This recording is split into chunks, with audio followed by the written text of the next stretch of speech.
IRANET EuroNanomed 2, which is funded within the 7th Framework Program of the European Commission, is a network of 20 funding organizations from 17 countries and regions from European and associated states. We aim at coordinating national and regional research programs on nanomedicine. This field takes the advantage of the physical, chemical, and biochemical properties of materials at the nanometer scale to be used for diagnosis, treatment, and follow-up of diseases. The main activity of EuroNanomed 2 is the joint transnational calls for research proposals in nanomedicine.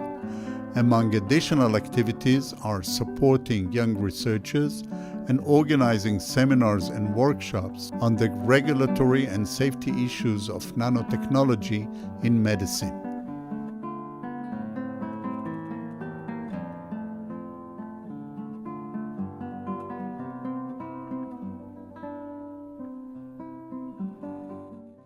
Nanoparticles, which are developed for medical uses, are small particles which may contain a drug, a diagnostic agent, or both. Just how small are nanoparticles? Imagine the Earth compared to a soccer ball. Now, a similar ratio exists between the size of a soccer ball and a typical nanoparticle. Our group develops nanoparticles for imaging of brain diseases. Nanoparticles are attractive for us because we can target them to the brain or even to specific brain structures. We can do it by controlling their size, their surface characteristics, even their shape. We can also direct the nanoparticles to specific receptors, transporters, or other targets on the cell membrane or within the cell. Many drugs and diagnostic agents normally do not enter the brain and remain within blood vessels. One of the advantages of nanoparticles is being able to overcome this limitation and deliver the diagnostic agent into the brain. Our nanoparticles are aimed to identify inflammation within the brain. Inflammation may be the cause of brain diseases, the result of the disease, or both.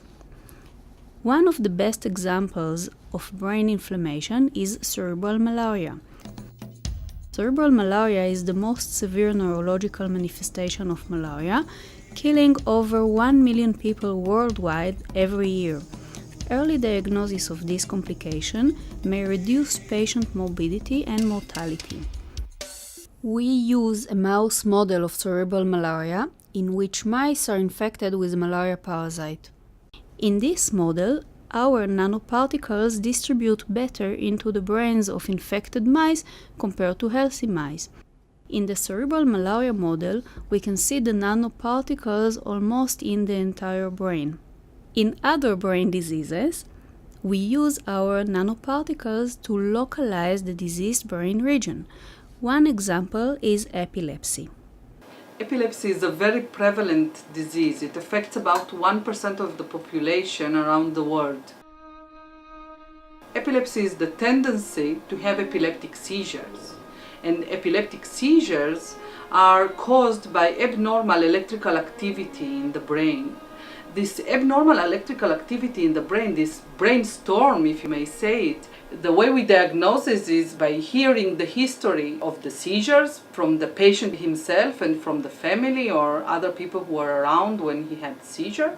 And we also use other diagnostic tests like EEG and MRI, but they are not always conclusive. We don't have a good biomarker for the disease. 70% of patients with epilepsy are free of seizures when they are treated with anti-epileptic drugs. But 30% of these patients will not gain seizure freedom with medications alone. And we can offer them other types of treatment, such as surgery. Surgery can improve their quality of life in a significant way and sometimes even save their lives.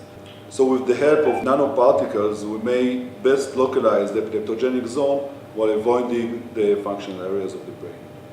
we use a rat model of spontaneous seizures to mimic the human condition of chronic epilepsy. Our nanoparticles are targeted to the epileptogenic brain tissue, the tissue that actually generates the epileptic seizures. Before we use the nanoparticles in the epileptic rat model, we characterize them in tissue culture. When our nanoparticles are injected into the rat veins, they are uptaken by cells which are involved in the inflammation in the brains of these rats. We believe that in the future we will be able to modify our nanoparticles such that we will be able to use them for diagnosis of other brain diseases such as Alzheimer's disease, multiple sclerosis, and even autism or autistic spectrum disorder.